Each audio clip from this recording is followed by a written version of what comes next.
So hello guys, welcome back again sa ating programang The Action Man, no? At sa ating YouTube channel na The Action Man. At mega love shoutout po sa lahat natin ng mga viewers Luzon, Visayas at Mindanao all over the world, especially mention sa ating mga ka-action man, mga kakamping.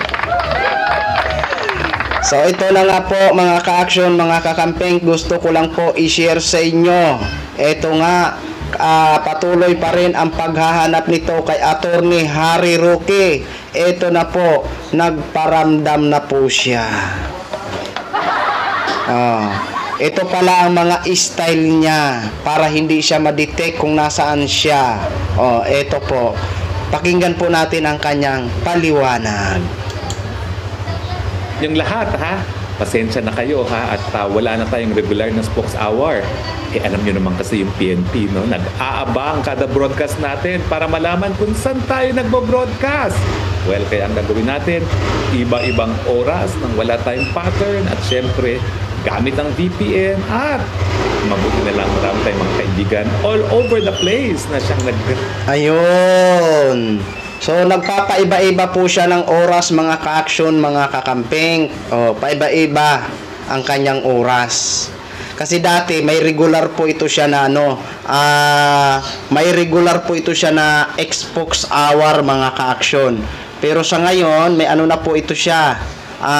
Para hindi siya ma-detect mga ka-action, ito nang ginagawa niya. Paiba-iba ng oras at ang gamit niya ay BPM na. Okay? Tuloy natin. Nag-upload ng ating spokes hour. Pero sana po kayo'y nasa mabuting kalagayan. Ako naman po ay nasa mabuting kalagayan. Meron pa rin pong kalayaan. Alam nyo? Paano yung Paano mo nasabi na mayroon kang kalayaan, nagtatago ka nga ho? Mayroon ba itong kalayaan na nagtatago? Sa bagay, malaya ka pang nagtatago ngayon. Yun yung totoong magandang term. Malaya pa nga siya. Malaya siyang nakakapagtago ngayon. Pero ang tanong namin, Harry Roque, hanggang kailan kaya ang pagtatago mo? Di ba?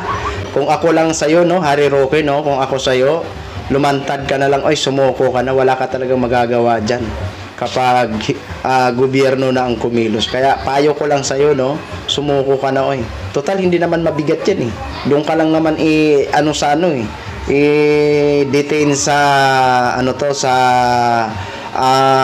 custody ng Kongreso.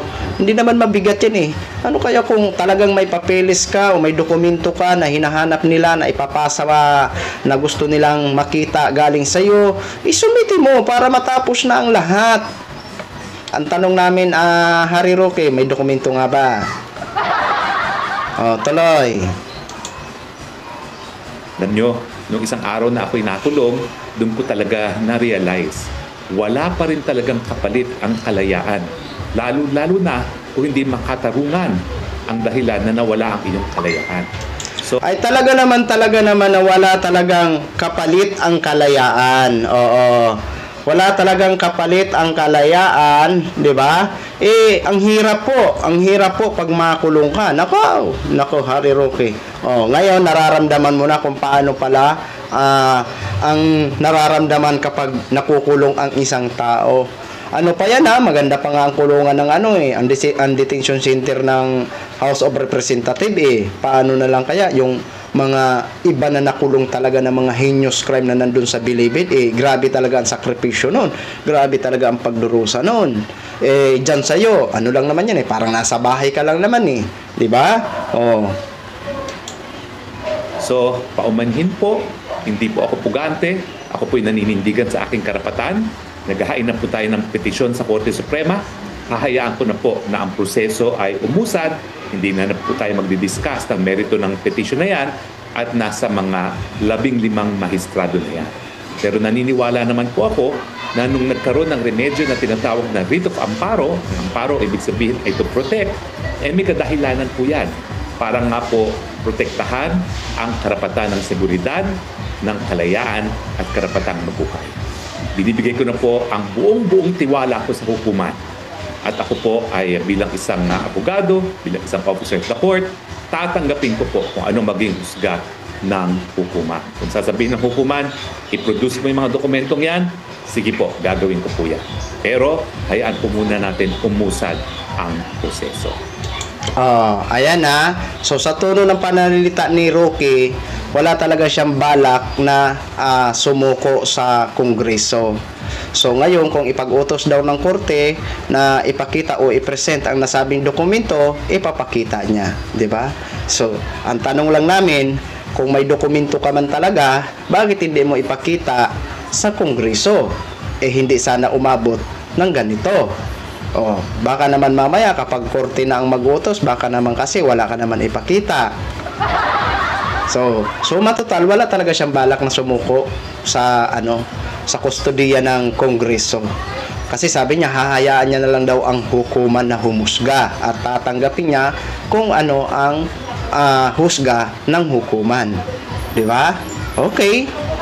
Ikaw may sabi niyan at sabi mo okay ka lang at kahit papano, malaya ka pa rin, malaya ka ngang nakakapagtago. Pero hindi katulad ng mga walang kaano-ano na masaya kahit saan magpunta. Yun yung tunay na malaya, na walang kinakatakutan, hindi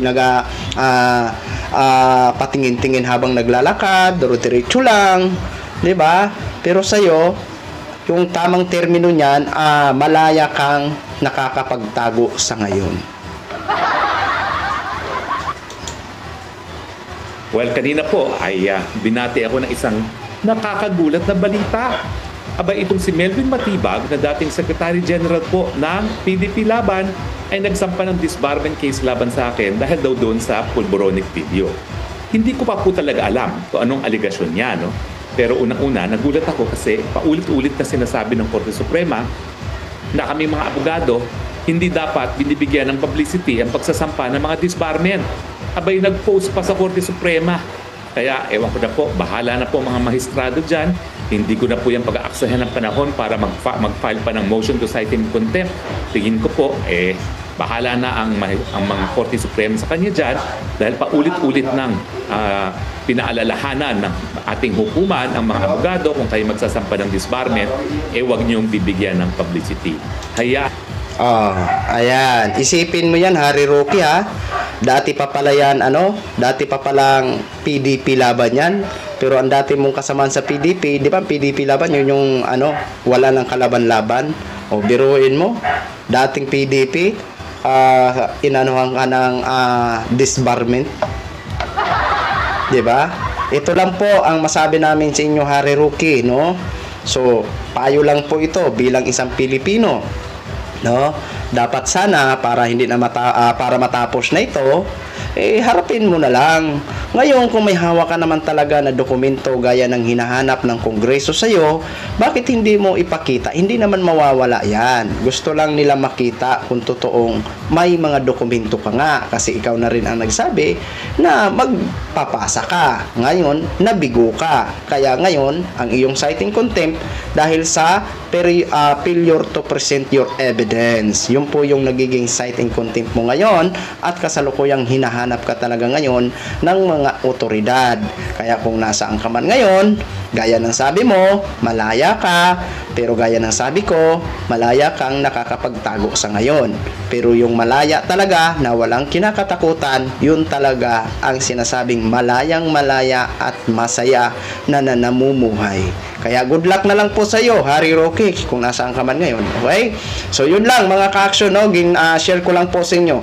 Maraming salamat po sa ating mga viewers Luzon, Visayas at Mindanao all over the world. Ako po ang inyong lingkod, si The Action Man. Have a good day, everyone. Beautiful.